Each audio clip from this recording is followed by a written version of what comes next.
진실옥은 거짓. 한국산도 다른 상품으로 보이게 보시기에는 똑같아 보이잖아요. 1인 기업으로 뭘 좀 가능하죠. 저는 1인 기업인데 본인이 가장 중요하게 생각하는 것들을 버리면서까지 이 업을 하는데 이게 안 될 수가 있나. 1등을 못했을 때를 항상 생각을 해야 돼요. 못했을 때에도 저는 최소한 밥벌이 정도는 해야 뭐 런칭하는 의미가 있다고 생각을 하기 때문에, 실제로 수강생 중에서도 여름 걸로 뭐 매출 한 달에 1, 2억씩 내고 별거 안 했는데 이런 분들 되게 많거든요. 1번 매출만 높으면 장땡은 아니죠. 굿땡 정도 되죠. 굿땡. 매출만 높으면 된다. 근데 이거는 일단은 아니오가 맞아요. 근데 매출이 높으면 수익으로 돌릴 수 있는 확률이 좀 높아지는 것 같아요. 그러니까 일단 매출이 없는 거랑 매출이 있는데 수익이 없는 거랑은 다르거든요. 그러니까 둘 다 수익이 없는 건 똑같은데, 매출이 나오는 상태에서 수익이 없는 거는 수익이 나오게끔 전환해 볼 수 있는 거고, 근데 매출이 아예 없으면 일단 첫 번째로는 순위에 못 가겠죠. 결국에는 쿠팡은 순위에 못 오르면 안 팔리기 때문에 기회 자체가 부여가 안 되는 거죠, 사실. 일단은 매출을 만들어내는 게 맞고, 물론 매출도 나면서 수익도 나면 너무 좋은데, 만약에 수익이 없는 상황에서 매출만 있다? 근데 요거는 수익으로 충분히 좀 바꿔볼 수 있지 않을까. 예, 맞는 것 같아요. 예를 들면 낚시터에 가요. 물고기가 많이 없는데 사람이 없는 거랑, 물고기가 엄청 많은데 사람도 엄청 많아. 어디가 뭔가 물고기를 더 많이 잡을 수 있을 것 같아요? 물고기 2마리랑 사람 2명, 물고기 2,000마리랑 사람 2,000명. 많은 데로 가야 그래도 뺏을 그쵸. 확률상 그게 낫다고 보거든요. 물론 적은 시장 1등 할 수도 있는데, 사실 버는 돈 자체도 애초에 적을 거고, 그리고 1등 한다는 보장이 없기 때문에 항상 1등을 못했을 때를 항상 생각을 해야 돼요. 못했을 때에도 저는 최소한 밥벌이 정도는 해야 뭐 런칭하는 의미가 있다고 생각을 하기 때문에, 정말 자신이 있으면 근데 뱀머리도 괜찮아요. 근데 그 뱀의 사이즈가 진짜 뱀 정도는 돼야죠. 도마뱀이라든지. 안 팔리는 것도 광고로 살릴 수 있다. 살릴 수도 있다. 살려보려고 노력은 해볼 수 있다. 그러니까 해봐야 알아요. 이거는 광고를 한다고 해서 무조건 뭐 매출이 나고 팔리고 이게 아니거든요. 광고는 그냥 돈을 써서 노출을 사는 거라고 제가 저번에 얘기를 했는데, 더 많이 보여주는 것 뿐인데, 아무리 많이 보여줘도 내 상품이 매력적이지 않으면 어차피 선택을 안 하는 거니까. 근데 정말 괜찮은 상품이고 팔리지 않는 이유가 노출이 안 돼서라면 광고로 살릴 수도 있겠죠. 노출만 되면 살리겠다 하면은 광고를 좀 만들어줘. 그쵸.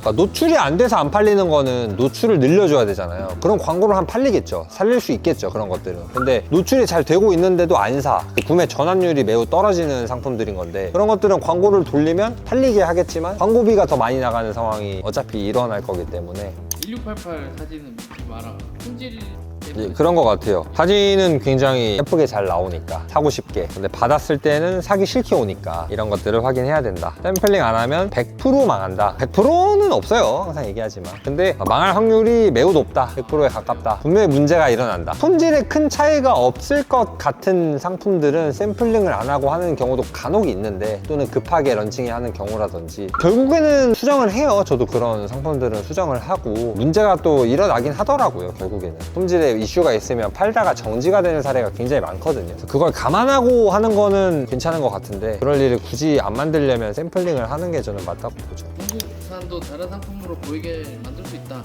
가능하다. 충분히 가능하다. 보시기에는 똑같아 보이잖아요. 1등이나 2등이나 3등이나 다 똑같아 보이지만, 그건 이제 판매자 입장에서 봤을 때인 거고, 구매자가 봤을 때는 다르다고 생각할 수 있죠. 실제로 뭐 미묘하게 다른 부분도 있을 거고, 상품은 같지만 구성이 다를 수도 있는 거고, 컬러가 다를 수도 있는 거고, 패키징이 다를 수도 있는 거고, 다른 거거든요. 1인 기업으로 월 순수익 3,000만 원. 가능하죠. 저는 1인 기업인데. 믿는 분들이 또 많으니까. 저희 부모님도 안 믿어요. 지금 믿는구나. 네, 됩니다. 되는 사람 많습니다. 3억도 되고 30억도 돼요. 무한입니다, 쿠팡은. 고민할 시간에 저지르는 게 좋다. 저는 그렇게 생각합니다. 고민하는 것도 시간이잖아요. 하고 고민해도 되지 않나? 이런 질문하는 사람 자체가 이제 걱정이 많은 분들인데, 되게 보수적이고 항상 그래 왔을 거예요, 살면서. 그러니까 뭐 돌다리도 두들겨보고 건너라, 뭐 그건 알겠는데, 언제까지 두드릴 거냐, 이거 10년째 두드리기만 하고 있으면 언제 건너냐 이거죠. 건넜다 빠지면 뭐 다시 돌아와서 점프해서 뛰면 되고. 저는 개인적으로 일단 하면서 두드려도 되거든요. 시즌 상품은 초보의 무덤이다. 겨울은 무덤이 맞습니다. 제 생각입니다. 여름은 뭐 해볼 만도 한 것 같아요. 오히려 초보들이 시즌 상품에서 재미를 보는 경우가 많아요. 왜냐면 트래픽 굉장히 많이 몰리고 되게 잘 팔리긴 해요, 실제로. 겨울 거 빼고. 약간 찍먹? 잠깐 맛보기에는 괜찮아요. 파급력이 대단하기 때문에. 실제로 수강생 중에서도 여름 걸로 뭐 매출 한 달에 1, 2억씩 내고 별거 안 했는데, 이런 분들 되게 많거든요. 여름 건 해볼 만하지 않나? 쿠팡이 이제 밀어주는 상품이 따로 있다. 재밌는 거 많다. 그건 아닌 것 같아요. 재고 많다나 무슨 뭐 판매자 계정이 좋으니까 노출해준다, 이거는 딱히 없다고 보고 있고, 노출을 잘 하게끔 하는 세팅 또는 뭐 스킬은 있다, 그렇게 이해하시면 될 것 같습니다. 그래서 11번이 연관됐네요. 잘 팔리는 돈 밀어준다? 이거 당연한 얘기죠. 왜일까요? 잘 팔면 쿠팡이 왜 좋아하죠? 수수료 많이 낼 거 아니에요. 우리가 많이 내잖아요. 제가 수수료를 뭐 몇천만 원씩 내거든요. 광고비도 몇천만 원 내고, 거의 한 달에 계산은 정확히 안 해봤는데 뭐 아마 거의 5천에서 1억 정도는 쿠팡에 줄 거란 말이에요. 그냥 수수료랑 광고비 주는 돈만 해도 5천만 원 넘어요. 일단 많을 때 1억 가까이도 주는데 쿠팡 입장에서는 너무 좋잖아요. 그러니까 더 많이 팔리게끔 노출을 더 많이 시켜주지 않을까요? 배민이나 쿠팡이치 들어가도 잘 팔리는 애들, 광고비 많이 쓰는 애들 위에 뜨잖아요. 광고비 겁나 태우면 쿠팡이 좋아해요. 근데 돈이 남냐 안 남냐는 그거는 번외적인 얘기라는 거죠. 소량 사입을 해서 점점 늘려나가야 된다? 뭐 맞는 말이기는 해요. 처음부터 초대량 사입해서 점점 줄여나가는 것보다는 소량이라는 게 어느 정도의 소량인지 파악해야 될 것 같은데, 뭐 보통 이제 뭐 100개 미만을 얘기하겠죠. 뭐 50개, 10개. 이거는 로켓 그로스에서는 하기 어려운 전략이다. 품절이 일어나기 때문에, 품절이 일어나면 생기는 그런 여러 가지 상황들 컨트롤하기 어렵습니다. 그래서 최소한 저는 이제 항상 뭐 500개, 1000개 얘기하죠. 그 정도 있어야 뭐 판매를 좀 해볼 수 있지 않을까 입니다. 점점 질문이 좀 이제 화가 나요. 이제 무조건이 어디 있습니까? 세상에 무조건과 100%는 없어요. 상황에 따라서 역마진을 보고 팔 수도 있다, 있겠죠. 상황에 따라서. 이게 목적에 따라서 역마진을 보는 건 괜찮아요. 근데 목적 없이 그냥 역마진만 보고 팔면, 세상에 물건 파는데 돈을 잃으면서 물건 파는 판매자가 뭐 어디 있어요? 손해보면서 파는 판매자가 어디 있겠어요, 그죠? 그래서 뭐 무조건은 아닌 것 같고 상황에 따라서. 근데 참고로 저는 역마진 보고 파는 건 별로 좋게 생각 안 해요. 왜냐면 나중에 마진을 보려고 하는 행위 자체는 좋은데, 마진을 보려고 세팅했을 때 안 팔리면 진짜 손해가 나잖아요. 역마진 플레이는 그렇게 좋아하지는 않습니다, 사실. 심리적으로도 버티기 굉장히 어려워요. 하루에 10만 원씩만 손해나도 저도 사실 스트레스 받거든요. 재고 떨려거나 이제 이럴 때는 어쩔 수 없이 손해를 감수하고 파는 거지만, 이걸 돈을 벌기 위해서 런칭했는데 매일 돈을 잃고 있다? 견디기 쉽지 않아요, 실제로. 해보신 분들은 아실 거예요. 판매가는 무조건 10,000원 이상으로 잡아야 한다. 무조건 당신을 향한 판매가는 10,000원 이상으로 잡아야 한다. 아니 그런 건 없어요. 판매가는 10,000원 이하일 수도 있는 거고, 그 시장에서 이미 판매가는 사실 어느 정도 정해져 있을 겁니다. 이게 10,000원 이하인데도 돈을 버는 시장이면 10,000원 이하로 팔아서 돈을 벌면 되는 거고, 10,000원 이상이면 그냥 이상으로 가는 거죠. 저는 10,000원 이하가 절반 이상인데, 제 물건 중에 저는 50% 이상이 10,000원 이하에 팔고 있어요. 근데 돈을 벌어요. 소싱을 많이 하면 좋죠. 많이 하면 일단 시야가 넓어져요. 실제로 뭐 이 많은 것들을 다 런칭을 하진 않겠죠. 많은 후보들을 리스트업해서 그 중에 선택을 한다는 거는 내가 공부하고 런칭하는 거니까 많을수록 좋아요. 근데 뭐 매달 몇 개씩 꼭 해야 한다 이런 건 없지만, 근데 소싱은 그냥 무한인 것 같아요. 근데 저도 지금도 시간 날 때마다 하고 있고 매일 많은 상품들을 보거든요. 그래서 그냥 무한으로 하는 것 같아요. 많이 할수록 좋아요. 그걸 다 어차피 런칭 하진 않을 거니까 그냥 숨 쉬는 거랑 똑같지 않나? 소싱은 셀러라면 그냥 무의식 중에 계속 하는 거다.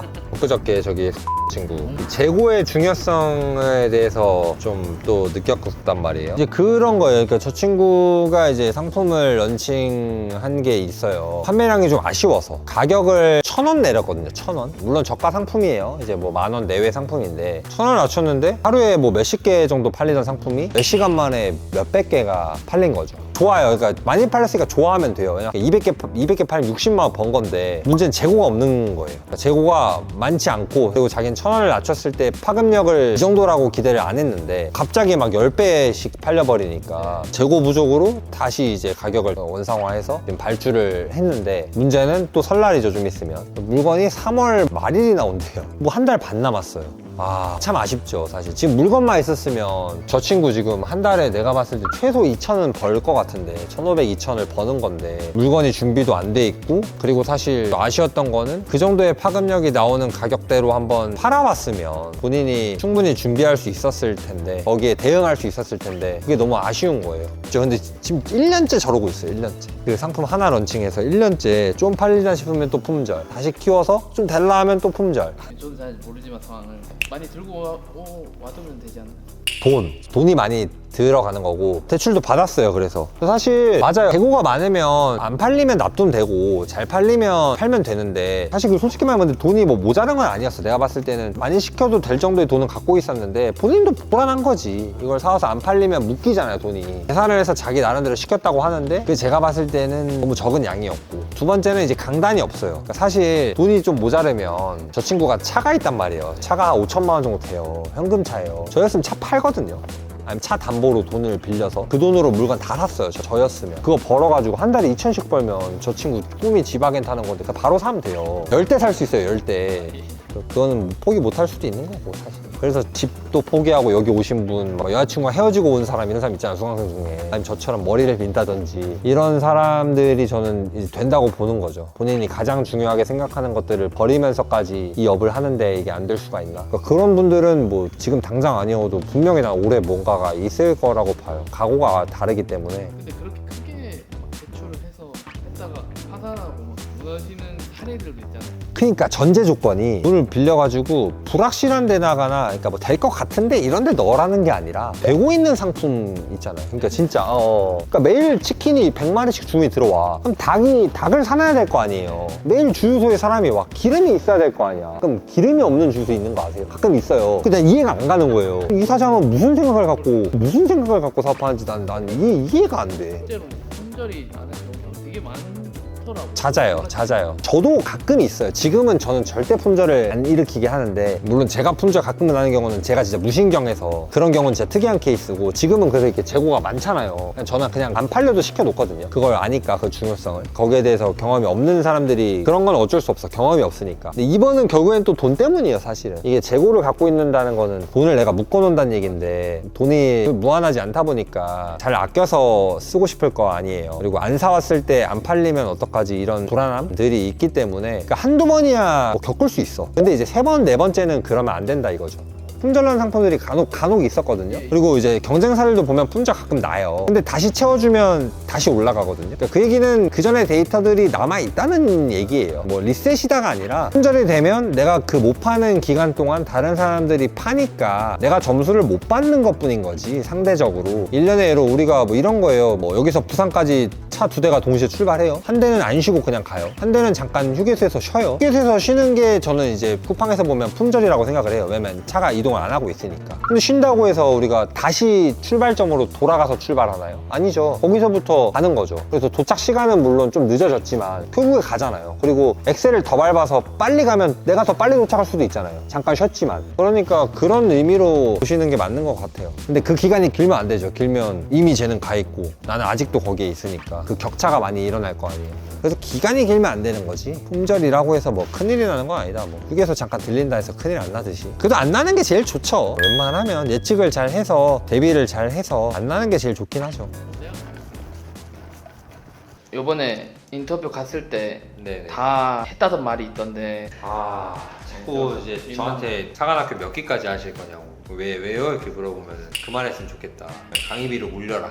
이런 얘기가 좀 많았죠. 저는 그렇다고 생각해요. 본인이 실제로 해봤는데 진짜 돈이 벌리고 상위에 꽂히니까 너무 좋죠. 근데 이제 나 이외에도 그러면 이 방법을 아는 사람들이 또 보이기 시작하거든요. 그런 사람들이 많아지면 본인이 설 자리가 좀 좁아진다고 생각을 하니까 그러는 것 같아요. 근데 뭐 틀린 말은 아니기도 하고, 아직까지는 제가 뭐 수강생을 많이 배출하진 않았지만 제 입장에서는 물론 많아진다고 해서 먹을 게 없다고 생각하진 않거든요. 항상 시장 크고 할 수 있는 건 많으니까 넓히면 되긴 하는데, 뭐 특정 카테고리라든지 특정 제품들에 뭐 몰린다면 사실 확률이 그만큼 떨어지는 것도 사실이라서, 모두가 다 1등이 될 수는 없잖아요. 모두가 다 떼돈을 벌 수는 없잖아요. 몰리게 되면 경쟁이 치열해지는 것도 사실이긴 해서 그런 말이 나오지 않았을까요? 네, 근데 그럴 때는 시야를 좀 더 넓게 봐라. 왜냐면 제가 그러면 이 방법을 알려주는 이유도, 저도 돈을 벌어야 되는데, 저도 쿠팡을 하는 셀러 입장에서 제가 이걸 많이 알려줘서 득이 될 게 없잖아요. 네. 물론 뭐 강의를 하니까 강의비 넌 벌지 않냐, 그거 맞는 말인데, 어쨌든 저는 이 사업이 저한테 메인이기 때문에 알려줘서 돈을 못 번다? 그렇게 저는 생각 안 한다는 거죠.